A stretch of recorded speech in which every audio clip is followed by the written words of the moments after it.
Welcome students. देखिए, अब आपका केमिकल काइनेटिक्स के बारे में बात चल रही थी हमारी। तो मैंने आपको पहले बताया था केमिकल काइनेटिक्स से जो रिलेटेड क्वेश्चंस होते हैं बड़े सिंपल हैं, कोई भी डिफिकल्ट नहीं। एक बार आप इसकी रिवीजन कर लोगे तो आपको बिल्कुल समझ में आ जाएंगे।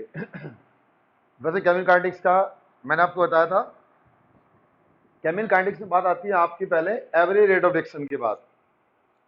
तो एवरेज रेट ऑफ रिएक्शन मैंने आपको बताई थी, फिर एक बार हम रिवाइज कर देते हैं उसको। Average rate of reaction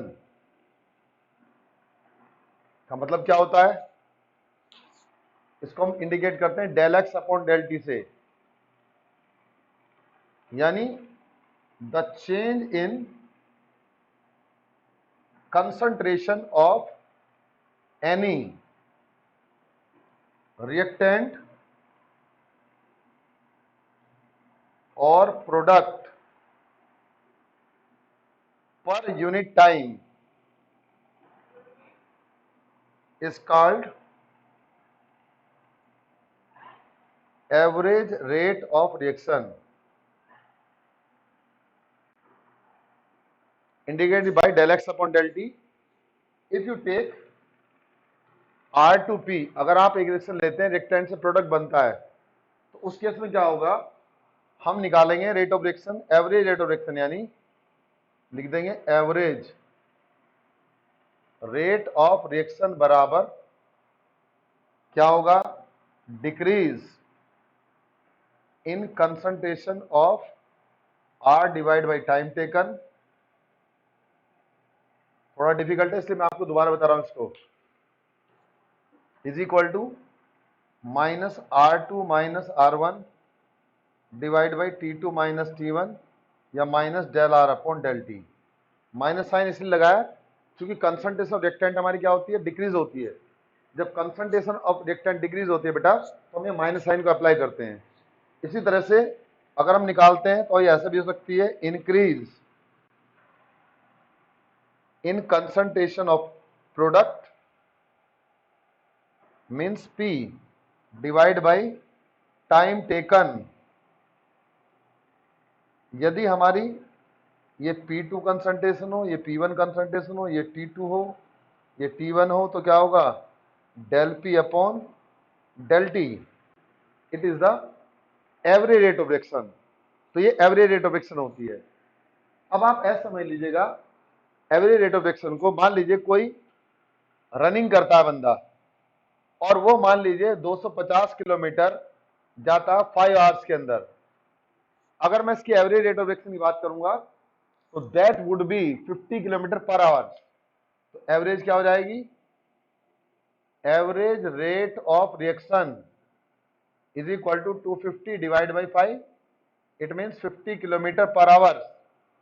it is the average rate of reaction, यानी average speed. Okay, but if you take the stoichiometric coefficient, अगर हम क्या करें, किसी भी रिएक्शन में स्टीचियोमेट्रिक कोएफिशिएंट को ले लेते हैं, अगर हमारे स्टीचियोमेट्रिक कोएफिशिएंट आ जाते हैं तो उस टाइम रेट ऑफ रिएक्शन कैसे निकालते हैं उसको समझिएगा। In case of स्टीचियो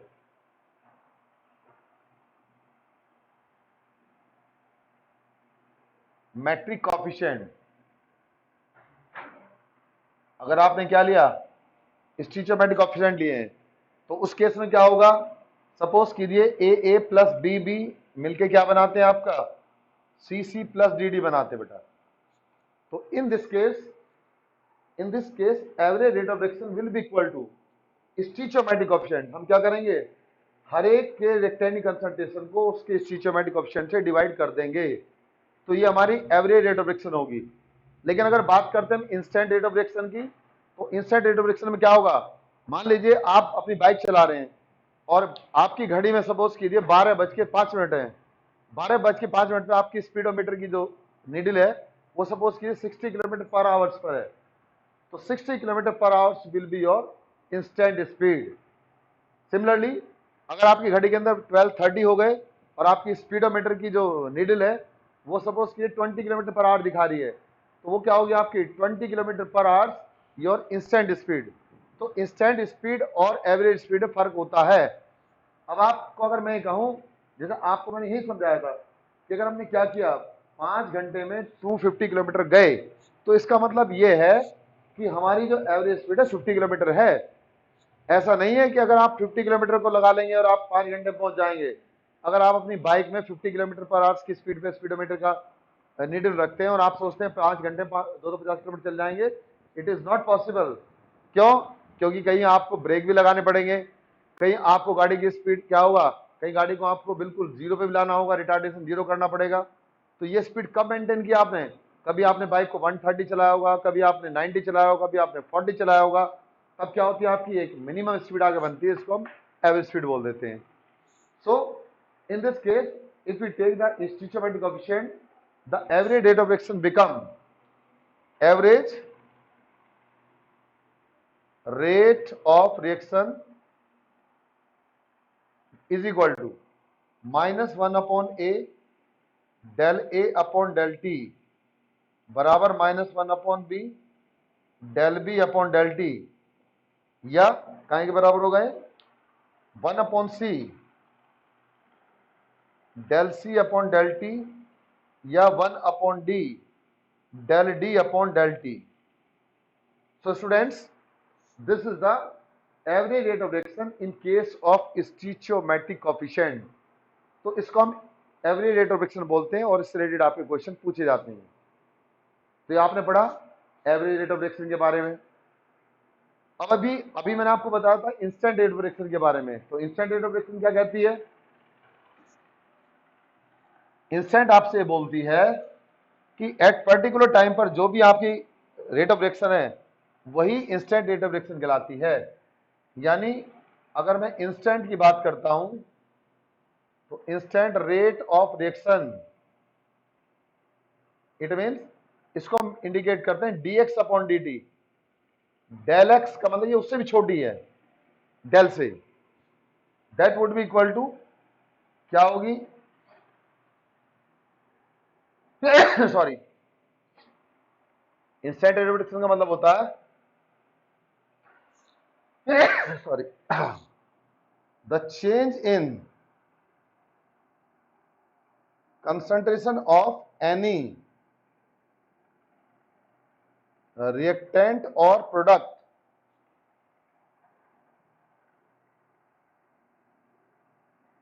eight given time, यानी पर्टिकुलर टाइम आपको दे रखा है, वहां जो रेट ऑफ रिएक्शन होगी क्या कहलाएगी? Is called instant rate of reaction. Instant rate of reaction, ठीक है बेटा। और इसको लिखेंगे dx अपॉन dt। कभी कभी क्या होता है एवरेज रेट ऑफ रिएक्शन भी इंस्टेंट रेट ऑफ रिएक्शन के बराबर हो जाती है। वो कब होगी? It means instant rate of reaction which is equal to del x upon del t will be equal to dx upon dt। dx upon dt के बराबर हो जाएगी किस केस में? when delta t tending to 0, जब delta t tending to 0 हो, यानी change in temperature, change in time हमारा 0 के बराबर हो, बहुत कम टाइम हो, मतलब बहुत कम टाइम चेंज हो, तो उस टाइम क्या होगी? Average rate of reaction he instant rate of reaction के बराबर हो जाती है। So this is the average and this is the instant. ठीक है, तो बात आपको समझ में आ गई होगी। बाकी इसके जब न्यूमेरिकल आएंगे, न्यूमेरिकल कराएंगे तो न्यूमेरिकल से बताएंगे न्यूमेरिकल में कैसे करेंगे आप। न्यूमेरिकल दे रखा है, बड़ा इंपॉर्टेंट क्वेश्चन है आपका, 4.2 ही है। अब हम बात करते हैं लॉ ऑफ मास एक्शन। पढ़ा होगा आपने केमिकल इक्विलिब्रियम में, law of mass action.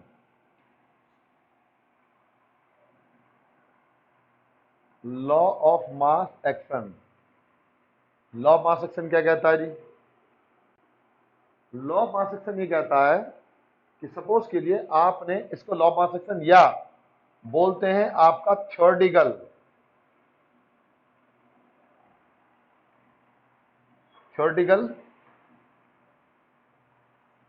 Rate of reaction.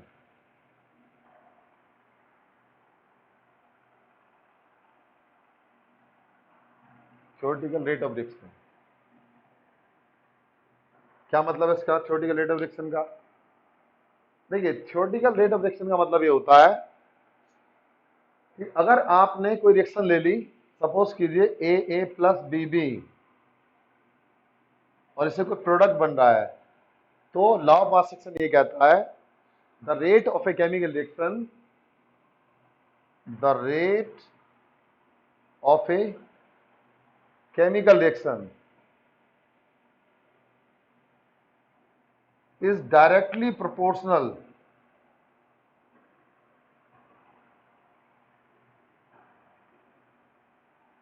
to the product of molar concentration of reactant when each concentration term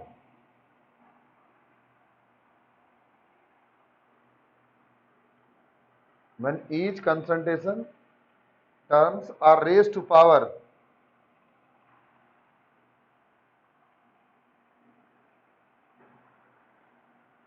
equal to their stoichiometric coefficient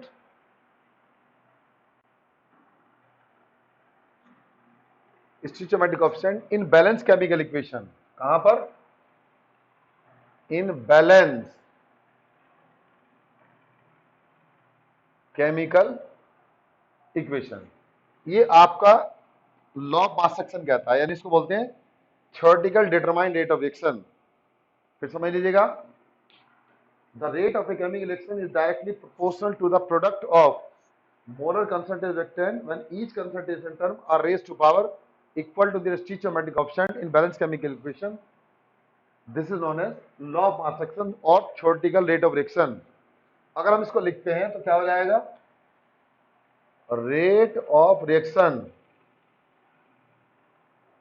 बराबर, यानी rate of reaction directly proportional to A to the power A, B to the power B, A की power A, B की power B, या बराबर K A की power A, B की power B, जहां आपका के क्या कहलाता है? इसको बोलते हैं रेट कांस्टेंट और वेलोसिटी कांस्टेंट। अगर मैं ए की पावर ए बराबर बी की पावर बी बराबर 1 पुट कर दूं, मान लीजिए इसको मैंने फर्स्ट इक्वेशन मान लिया, तो क्या होगा? Rate of reaction will be equal to rate constant. Rate of reaction किसके बराबर हो जाएगी? रेट कांस्टेंट के बराबर हो जाएगी। इसका मतलब क्या है? इसका मतलब ये होता है कि अगर हम कोई भी एक ऐसा रिएक्शन ले लें जिसके अंदर रिएक्टेंट की मोलर कंसंट्रेशन यूनिटी हो, यूनिटी का मतलब क्या है? 1 हो, तो उस केस में जो भी रेट ऑफ रिएक्शन होगी वो काहे के बराबर होती है? वो उसके रेट कांस्टेंट के बराबर होती है। तो इसको हम बोलते हैं rate constant.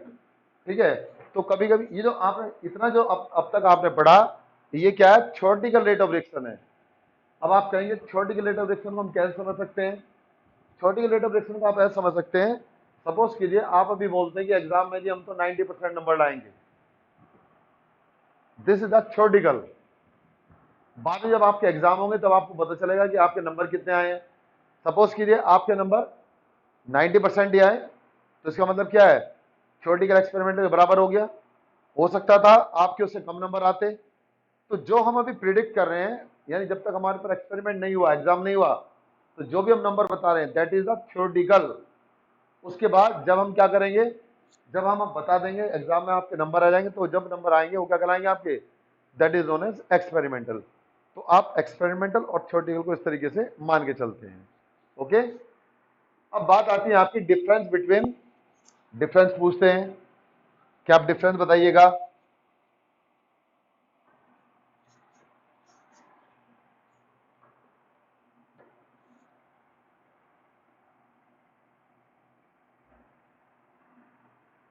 Difference between rate constant and rate of reaction. अगर हम रेट कांस्टेंट और रेट ऑफ रिएक्शन के बीच में डिफरेंशिएट करने लगे तो कैसे करेंगे? देखिएगा, एक तरफ लिखते हैं रेट ऑफ रिएक्शन,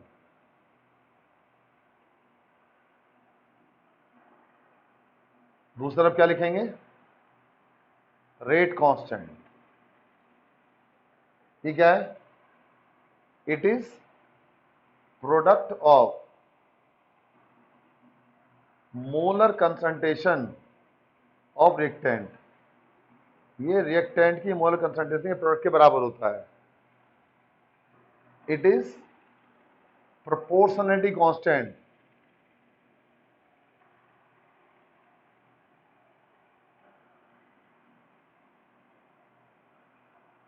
ये प्रोपोर्शनल कांस्टेंट के बराबर होता है। Number 2, it depend upon initial concentration of reactant. ये क्या होता है? रिएक्टेंट की इनिशियल कंसंट्रेशन डिपेंड करता है। वो क्या है? इट इज इंडिपेंडेंट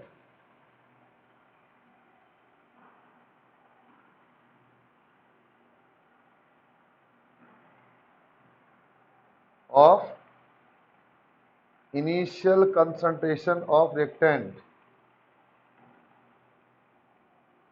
ये इनिशियल कंसंट्रेशन के इंडिपेंडेंट होता है। तीसरा, इट्स यूनिट आर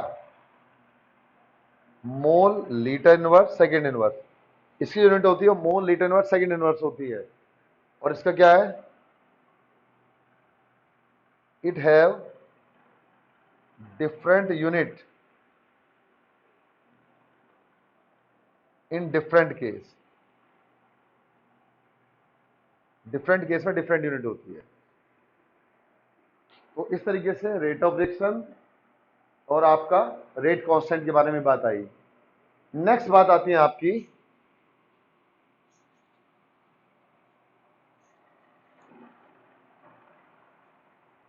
जिसको बोलते हैं रेट लॉ या एक्सपेरिमेंटल, यानी रेट लॉ एक्सप्रेशन या रेट लॉ या experimental.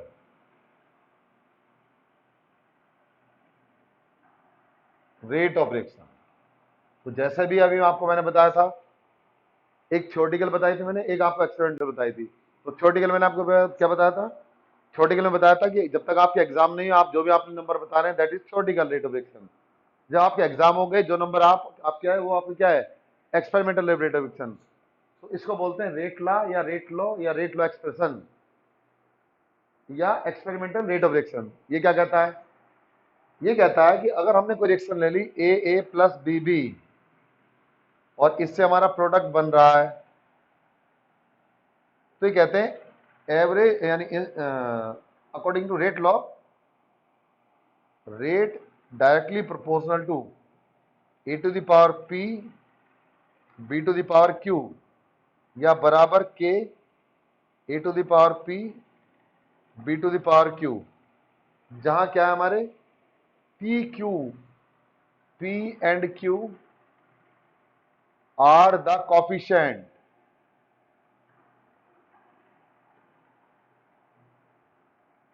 which is determined experimentally. जो हमने क्या किए हैं? एक्सपेरिमेंट डिटरमाइन किए, एंड मे और may not equal to A B. जो ए बी से अलग भी हो सकते हैं और ए बी के बराबर भी हो सकते हैं। अब आप कहेंगे ए बी के बराबर हो रहे हैं, ए बी से अलग होना क्या मतलब है? सपोज कीजिए आपके बोर्ड के एग्जाम से पहले आपने कहा कि 90% आएंगे मेरे नंबर, और उसके बाद पता चला आपने क्या किया, आपके मार्क्स सपोज कीजिए 90% ही आ गए, तो इसका मतलब जो ए बी की वैल्यू थी वो बराबर हो गई क्योंकि हमने पी क्यू माना था उसको, और पता चला आपके 90 से ज्यादा आ गए तो that would be different from A B. पता चला आपके 90 से कम आ गए, that is different from A B, which is known as P and Q. So rate law expression says, क्या कहता है, the mathematical expression which denote experimental observed rate of reaction in term of molar concentration of reactant when each concentration term are raised to power equal to their stoichiometric coefficient in balanced chemical equation is known as experimental rate of reaction। फिर दोबारा समझिएगा, यानी एक ऐसा mathematical expression जिसके अंदर जो rate of reaction है वो दी जाती है in term of molar concentration reactant, reactant की मोलर कंसंट्रेशन की टर्म में, one each concentration term are raise to power, जहां हर कंसंट्रेशन टर्म पावर रेज की जाती है टू दियर स्टिचोमेट्रिक कोएफिशिएंट, उनके स्टिचोमेट्रिक कोएफिशिएंट में डिटरमाइंड एक्सपेरिमेंटली, जिनको हमने क्या किया हो, एक्सपेरिमेंट डिटरमाइन किया हो, विच मे और may not equal to A B, जो ए बी के बराबर भी हो और ए बी से अलग भी हो सकते हैं। सो this is the rate law और रेट लॉ एक्सप्रेशन, इसको रेट लॉ या रेट लॉ एक्सप्रेशन बोलते हैं। अब आपको मैं एक एग्जांपल बताता हूं, जिस एग्जांपल में मैं आपको थ्योरेटिकल और एक्सपेरिमेंटल रिएक्शन बताऊंगा एक के बारे में। तो क्या होगा, देखिएगा, हमने एक रिएक्शन ली 2NO + F2, ये भी गैस है, ये भी गैस है, और इन्होंने मिलकर बनाया 2NOFG। अगर मैं लिखता हूं rate of reaction according to law of mass action, तो उसके अनुसार क्या होगा, rate of reaction is equal to k NO to the power 2 and F2 to the power 1, ये हो जाएगी। दिस इज द थ्योरेटिकल, ये आपकी थ्योरेटिकल रेट ऑफ रिएक्शन है। अब हमने क्या किया, अब हमने भाई ले लिया एक्सपेरिमेंटल इसी रिएक्शन के लिए, experimental rate of reaction means according to rate law expression, किसके अनुसार,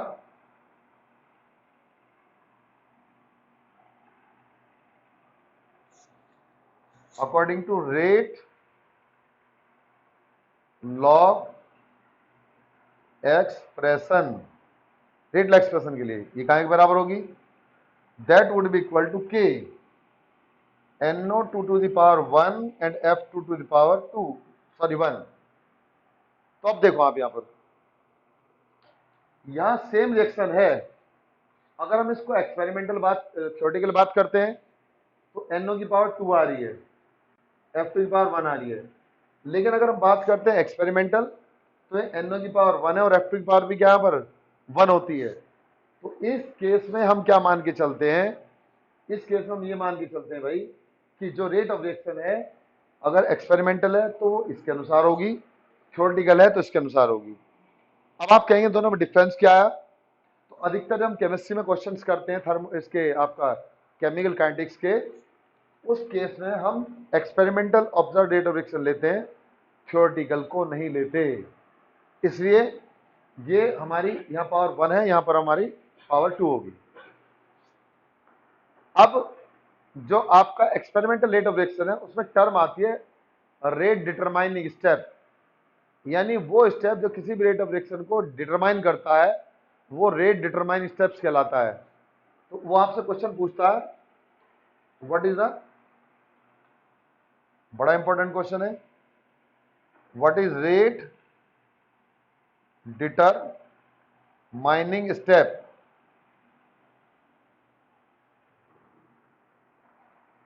सॉरी, रेट डिटरमाइन स्टेप क्या होता है, तो आप बोलोगे the slowest step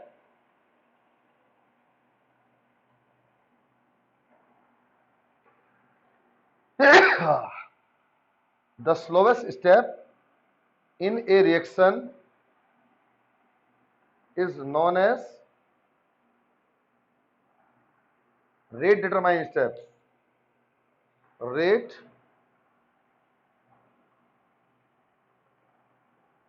determining step, यानी किसी भी रिएक्शन के अंदर जो सबसे स्लोएस्ट स्टेप होता है वही हमारा रेट डिटरमाइनिंग स्टेप्स कहलाता है, उसको रेट डिटरमाइनिंग स्टेप्स बोलते हैं। आप कहेंगे इसका मतलब क्या है, कैसे हम समझ सकते हैं? देखिए, अगर मैं सेक्शन की बात करता हूं, ये जो NO2 और F2 वाली है, NO वाली, तो इसमें क्या होगा, सबसे पहले NO का एक मॉलिक्यूल F2 के मॉलिक्यूल से रिएक्शन करेगा और रिएक्शन करके ये स्लोएस्ट स्टेप होता है और मिलके बनाएगा NOFG प्लस FG, यानी मॉलिक्यूलर हाइड्रोजन एटॉमिक हाइड्रोजन टूट जाएगी। अब सेकंड केस में क्या होगा, ये फर्स्ट स्टेप हुआ यानी ए पार्ट। बी स्टेप में क्या होगा, ये जो NO का दूसरा मॉलिक्यूल है वो F के एटम के साथ रिएक्शन करके बनाएगा फिर NOF। ये हमारा क्या हुआ, ये भी हमारा NOF बन गया। लेकिन ये फास्ट स्टेप है, अगर मैं इस रिएक्शन को लिख दूं तो अब आप समझ लेना जो स्लोवेस्ट स्टेप है किसी रिएक्शन के अंदर वो उसकी रेट को डिटरमाइन करता है। So this is known as rate determine step, इसको रेट डिटरमाइन स्टेप बोलते हैं। अब अगर मैं इसको जोड़ के लिख दूंगा तो क्या होगा, 2NOG प्लस F2G मिलकर क्या बनाएंगे, 2NOFG। ये हमारी क्या कहलाएगी, ये कहलाती है हमारी रेट डिटरमाइनिंग स्टेप, यानी ओवरऑल रिएक्शन हो गई। अब आप कहेंगे स्लोवेस्ट स्टेप को ही आपने रेट डिटरमाइन स्टेप क्यों माना? मान लीजिए आपने एक फैक्ट्री लगाई है, सपोज कीजिए आप बाइसिकल बनाते हैं अपनी फैक्ट्री के अंदर, बाइसिकल बनाने की फैक्ट्री लगा ली आपने। आपने एक दिन का प्रोडक्शन देखना है कि आपका एक दिन का रेट ऑफ प्रोडक्शन क्या है, यानी कितनी आप साइकिल बनाते हैं। सपोज कीजिए आपने एक दिन में टायर बनाए 40, रिम बनाए आपने सपोज कीजिए 30, उसके बाद में आपने ट्यूब बनाई मान लीजिए 60, उसके बाद आपने हैंडल बना दिए मान लीजिए 70। इस तरह से आपने ज्यादा ज्यादा चीज बना दी। तो अगर मैं आपसे पूछूं कि आप एक दिन में कितनी बाइसिकल को बना सकते हो, तो कहां से पता चलेगा आपको, रिम से, सॉरी रिम से नहीं, टायर से, क्योंकि टायर क्या है सबसे कम है। आप कहेंगे तो 40 है, अरे भाई एक साइकिल में 2 रिम लगते हैं तो टायर कितने कंज्यूम होंगे, 40, 10 रिम फ्री बचे रह जाएंगे। तो टायर से पता चल रहा है हमें क्या, कि सबसे मिनिमम स्टेप कौन सा हमारा, फॉर्मेशन ऑफ टायर है। तो इसका मतलब क्या है, this is the rate determining step. तो इस केस में यही आपका क्या होगा, रेट डिटरमाइनिंग स्टेप्स कहलाएगा और इस तरह से आप रेट को डिटरमाइन कर लेंगे। So this is the rate determining step. अब उसके बाद में आता है what is the elementary process.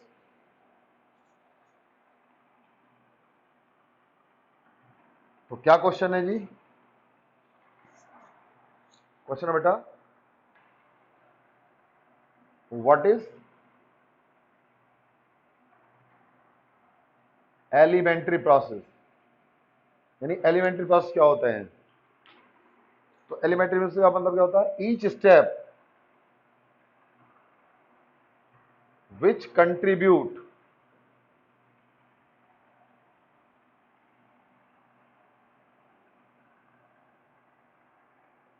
to the chemical reaction is called, क्या कहलाएगा, elementary process.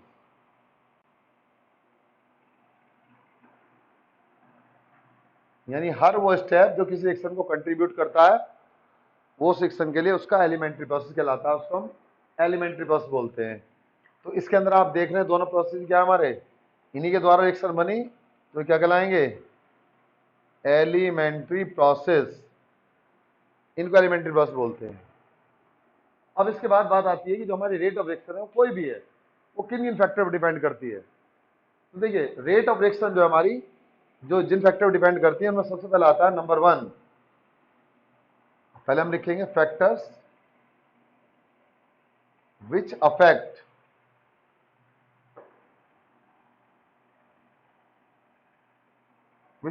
rate of reaction। वो कौन से फैक्टर्स हैं जो रेट ऑफ रिएक्शन को अफेक्ट करते हैं? तो क्या क्या हुआ? Number 1, concentration of reactant. जितनी रिएक्टेंट की कंसंट्रेशन ज्यादा होगी उतना ही रेट ऑफ रिएक्शन क्या होता है? ज्यादा होता है। यानी rate of reaction directly proportional to the concentration of reactant. तो rate of reaction concentration reactant पे डिपेंड करती है। Number 2, surface area.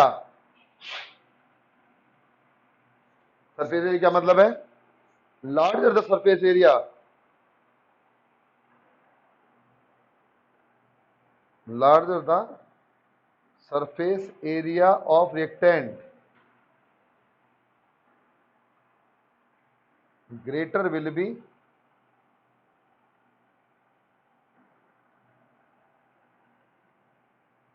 rate of reaction।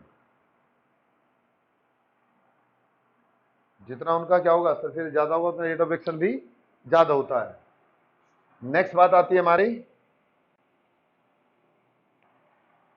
अब आप कहेंगे सरफेस एरिया क्या मतलब है सर? सरफेस एरिया का मतलब होता है बेटा, मान लीजिए आपने एक वुड लॉग लिया, सपोज कीजिए आपने 10 kg का वुड लॉग लिया, यानी वुड लॉग का मतलब होता है कि लकड़ी का मोटा लट्ठा जो सॉलिड हो, 10 किलो का आपने ले लिया। आप उसको जलाएंगे, जब आप उसको जलाएंगे तो वो जलने में क्या करेगा? देर से जलेगा। क्यों? क्योंकि सरफेस एरिया क्या उसका कम है। और अगर आप उतना ही 10 किलो क्या ले लें, वुड पाउडर ले लें, 10 किलो आपने वुड पाउडर ले लिया, ठीक है बेटा, तो वुड पाउडर क्या करेगा? वुड पाउडर जल्दी बर्न्स होगा as compare to wood log, because the surface area of wood powder is more as compare to wood log. Wood log के मुकाबले जो वुड का पाउडर होगा उसका सरफेस एरिया ज्यादा होगा, तो रेट ऑफ रिएक्शन भी क्या होगी? ज्यादा होगी। यानी वो जो लकड़ी का पाउडर वो जल्दी जलेगा। और अगर हम बात करते हैं लकड़ी के लट्ठे की, तो क्या होगा? उतनी जल्दी से नहीं जलेगा। तीसरा फैक्टर आता है आपका, तीसरा है प्रेजेंस ऑफ सनलाइट।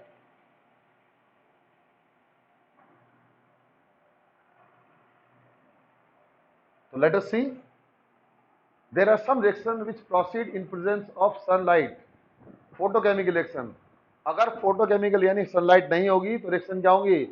प्रोसीड नहीं होंगी। तो कुछ रिएक्शन ऐसी होती हैं जो सनलाइट के द्वारा प्रोसीड होती हैं। तो हमारा क्या होना चाहिए? सनलाइट भी हमारी बड़ी इंपॉर्टेंट पार्ट है कि अगर सनलाइट नहीं होगी तो रिएक्शन हमारी प्रोसीड नहीं होगी। ये तीसरा फैक्टर है, यानी photochemical reaction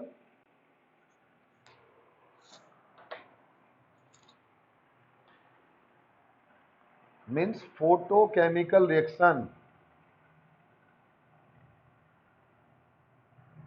proceed in presence of sunlight. किसकी प्रेजेंस में होती है वो? सनलाइट की प्रेजेंस में होती है। ठीक है। चौथा पार्ट आता है आपका टेम्परेचर। बड़ा इंपॉर्टेंट बात है ये। कोई भी केमिकल रिएक्शन होगी नॉर्मली, जैसे मान लीजिए एंडो एक्सो का लफड़ा ना हो, अगर एक्सोथर्मिक रिएक्शन होगी तो टेम्परेचर बढ़ाने पर घटेगी उसकी रेट ऑफ रिएक्शन। और अगर हम बात करते हैं आपका एंडोथर्मिक, यानी dissolution of sugar in water, आप देखते हैं जब आप चीनी को पानी में डिसॉल्व करते हैं, सपोज कीजिए आप रूम टेम्परेचर पर ले रहे हैं, रूम टेम्परेचर मीन्स जहां पर हम बात करते हैं केमिस्ट्री के अंदर 298 केल्विन टेम्परेचर को रूम टेम्परेचर माना जाता है। अगर रूम टेम्परेचर आप बात करेंगे तो चीनी को आप डिसॉल्व करेंगे तो घोलने में देर लगेगी, लेकिन अगर आप टेम्परेचर बढ़ा देंगे तो रेट ऑफ रिएक्शन क्या होगी? वहां पर बढ़ जाती है। तो बेटा तो हम इसमें ये देखते हैं कि जो रेट ऑफ रिएक्शन है that is affected by temperature, because kinetic energy of molecules is directly proportional to the absolute temperature. अगर हम टेम्परेचर बढ़ाएंगे तो मॉलिक्यूल की क्या होगी? काइनेटिक एनर्जी बढ़ेगी। इसका मतलब क्या होगा? डिसोल्यूशन हमारा इजीली हो जाएगा। तो किस पर डिपेंड करता है? टेम्परेचर पर। यानी the rate of a chemical reaction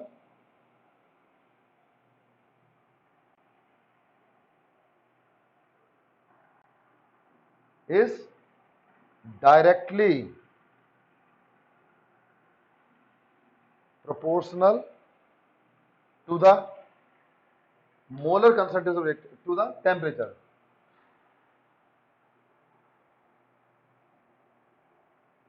यानी काइनेटिक एनर्जी बराबर क्या होती है, डायरेक्टली प्रोपोर्शनल टी होगी, इसलिए टेम्परेचर बढ़ाएंगे तो रेट ऑफ रिएक्शन भी क्या होगा हमारा, बढ़ जाएगा।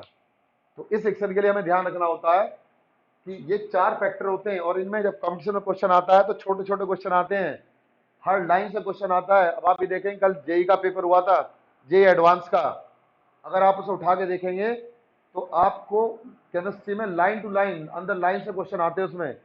तो आप जब इसको प्रिपेयर करते हैं तो साथ साथ क्या होता है आपका, आपकी कंपटीशन की तैयारी भी साथ साथ होती चली जाती है। तो इसलिए एनसीईआरटी की each and every line, her line को पढ़ना है। जितना मैं आपको पढ़ा रहा हूँ वो सब मैं लाइन टू लाइन पढ़ाता हूँ, तो प्लीज हर लाइन को पढ़िएगा। लाइन पढ़ेंगे तो आपको क्या होगा, सब बात समझ में आ जाएगी और आपको कोई भी प्रॉब्लम नहीं होगी। आप अब आप 12th की तैयारी कर रहे हैं, साथ साथ आप क्या करें, 11th के भी सिलेबस को करते रहिएगा। जो कराया है उसको बार बार रिवाइज करिए, जितना आप रिवाइज करेंगे उतना ही आपको बेनिफिट होगा, क्योंकि जनवरी में फिर आपके एग्जाम होंगे जेई एडवांस के। तो स्टूडेंट्स ये ध्यान रखिए, एनसीईआरटी कोई सब कुछ मानिए, वही आपके लिए क्या है, एक रिलीजियस बुक हो गई एज ए स्टूडेंट। आप एज ए स्टूडेंट उसी को गीता, बाइबल, कुरान सब कुछ मान लीजिए। अगर आप मान लेंगे तो आपको क्या होगा, सक्सेस मिल जाएगी। ठीक है, तो ये पॉइंट्स होते हैं, इन पॉइंट्स में से छोटे छोटे क्वेश्चन उठ के आते हैं कंपटीशन के अंदर, तो इनको आप रिमेंबर करिएगा, कोई चीज मिस ना करें। जितने क्वेश्चन मैं कराता हूं उन क्वेश्चंस को बार बार क्वेश्चन करिएगा। अगर आपने बार बार क्वेश्चन किया तो आपकी 12th की तैयारी हो जाएगी और साथ साथ में आपका कंपटीशन की भी तैयारी हो जाएगी, क्योंकि हमारा मेन मोटिव 12th के बाद डायरेक्टली कॉम्पिटिटिव एग्जाम का होता है। अब हायर एजुकेशन का क्रेज नहीं है, आज के टाइम में क्या है, केवल आपका कंपटीशन का टाइम है। तो इसलिए आप 12th के बाद ही डायरेक्ट उधर आपने एग्जाम दिए, उधर आपने कॉम्पिटिटिव एग्जाम दिए। ठीक है, चलिए, तो ये हमारे क्या थे, ये हमारे फैक्टर थे जिनके ऊपर हमारी रेट ऑफ रिएक्शन डिपेंड करती है। अब इसमें एक टर्म आती है, इसको बोलते हैं ऑर्डर ऑफ रिएक्शन। तो ऑर्डर ऑफ रिएक्शन क्या होता है, समझिएगा। ऑर्डर ऑफ रिएक्शन में, ऑर्डर ऑफ रिएक्शन का मतलब होता है the sum of power to which concentration term are raised in rate law expression, that is known as order of reaction. It means if you take a reaction AA plus BB is equal to product, for this reaction we can write rate law. It means rate of reaction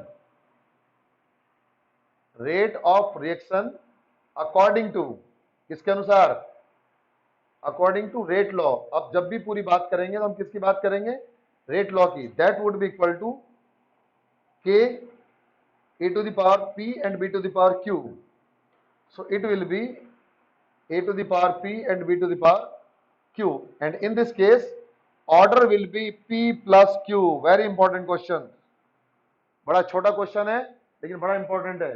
क्या बात होती है, तो order में क्या बोलेंगे, the sum of powers to which concentration term are raised in rate law expression, that is known as order of reaction.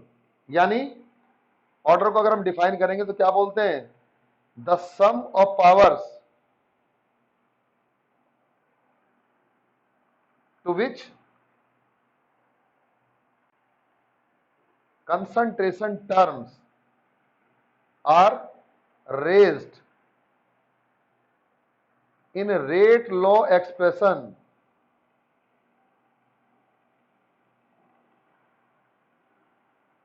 is known as, क्या कहते हैं उनको, is known as order of reaction। उसको हम order of reaction बोलते हैं, is known as order of reaction। It means n is denoted by n से denote करते हैं p प्लस q। अब मैं इसका एक न्यूमेरिकल बता रहा हूं आपको। सपोज कीजिए आपने कोई रिएक्शन आपको दी गई है, k is equal to a to the power 1/2 and b to the power -2। तो calculate the order of reaction. आप इस रिएक्शन का ऑर्डर कैलकुलेट करिएगा, तो आप क्या करेंगे, आप लिखेंगे n is equal to p plus q, it means 1/2 plus -2। It means क्या हो जाएगा हमारा, 2 दूनी 4 और इसमें 2 गए, 1 गया तो कितना बचा, -3/2। तो दिस विल बी, सॉरी ये हमारा -1/2 मान लेते हैं इसको, और इसको क्या मान लेंगे, +2, क्योंकि ऑर्डर माइनस में नहीं लिखते हैं। तो ये आपका हो जाएगा -1/2 प्लस 2, तो यहाँ आपका आ जाएगा 3/2। This is the order of reaction. ये इस रिएक्शन का ऑर्डर कहलाता है। तो आपने ऑर्डर पढ़ लिया। तो ऑर्डर क्या बताया मैंने आपको, जो भी रेट एक्सप्रेशन है उसके अंदर जो सम होती है पावर्स की, उन्हीं को हम क्या बोलते हैं, ऑर्डर ऑफ रिएक्शन बोलते हैं। अब इसमें एक नई बात आती है, इसको बोलते हैं zero order reaction. Zero order का मतलब क्या होता है, ऐसे रिएक्शन जिनका ऑर्डर क्या हो, जीरो हो, वो रिएक्शन जीरो ऑर्डर कहलाती हैं। तो आप बात करेंगे जीरो ऑर्डर रिएक्शन के बारे में। जीरो ऑर्डर रिएक्शन क्या होती है, those reaction in which rate of reaction do not depend upon initial concentration of reactant। कहां पे डिपेंड ना करती हो, initial concentration reactant is known as, क्या बोलेंगे आप उनको, जीरो ऑर्डर रिएक्शन। आपके यहां पर्टिकुलर दिया है डिकम्पोजिशन ऑफ अमोनिया। जब अमोनिया डिकम्पोज होती है तो क्या बनाती है, N2G प्लस 3H2G, और इसके लिए अगर मैं लिखता हूं रेट ऑफ रिएक्शन, तो that would be equal to K NH3 to the power 0। So this is the zero order reaction. Zero order का मतलब होता है जिन रिएक्शन में रेट ऑफ रिएक्शन कंसंट्रेशन पे डिपेंड ना करे, उसको हम जीरो ऑर्डर रिएक्शन बोलेंगे। फॉर एग्जांपल, मान लीजिए आप मूवी देखने के लिए गए, अभी तो जा नहीं सकते, अभी तो आपको क्या है, मूवी बंद पड़ी है। जब आपका लॉकडाउन के बाद खुल जाएंगे, सपोज कीजिए आप मूवी देखने गए, अब आप वहां पर मान लीजिएगा उस हॉल के अंदर मान लीजिए 200 सीटें हैं। अब 200 सीट में अब क्या होगा, मान लीजिए एक टाइम में वो जो मूवी वाला वो क्या कर सकता है, 200 बंदों को ही मूवी दिखा सकता है। मान लीजिए वहां पर 5000 बंदे पहुंच जाएं, वो कहे जी हमें दिखा दो, तो जिन्होंने पहले टिकट ले लिया है, जो पहले वहां जाके बैठ रहे हैं, मूवी चल रही है, मूवी देख रहे हैं, वही मूवी देख सकते हैं। बाकी अगर कोई बंदे और आएंगे तो कहेगा भाई एडवांस टिकट ले लो, अगले शो में आप चले जाना, क्योंकि वो उनके ऊपर तो बैठा नहीं सकता, क्योंकि उसके पास सीट कितनी है, उसके पास सीट केवल मान लिया 100 या 200 जो भी है, वही सीटें थी, वो ऑक्युपाइड हो गई। तो जब तक वो खाली नहीं होंगी तब तक और बंदे उस पर नहीं बैठ सकते। तो इसका मतलब जो उसकी रेट है दिखाने की to the film, that do not depend upon the person coming to see the movie, यानी जो एक्स्ट्रा पर्सन आ रहे हैं उनके ऊपर डिपेंड नहीं कर रही है, वो ज्यादा आए या कम आए वो क्या करेगा, वो तो केवल जितने उसके अंदर सीट है उन्हीं को दिखा सकता है। उसके बाद अगर ज्यादा आएंगे तो कहेगा भाई कल आ जाना या परसों आना।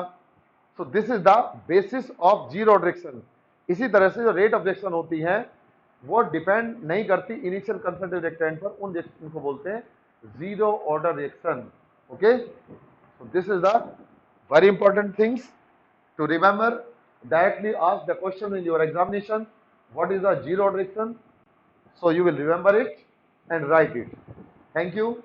Complete it properly in the examinations, and your examinations will be held for chemistry at 1 of the October.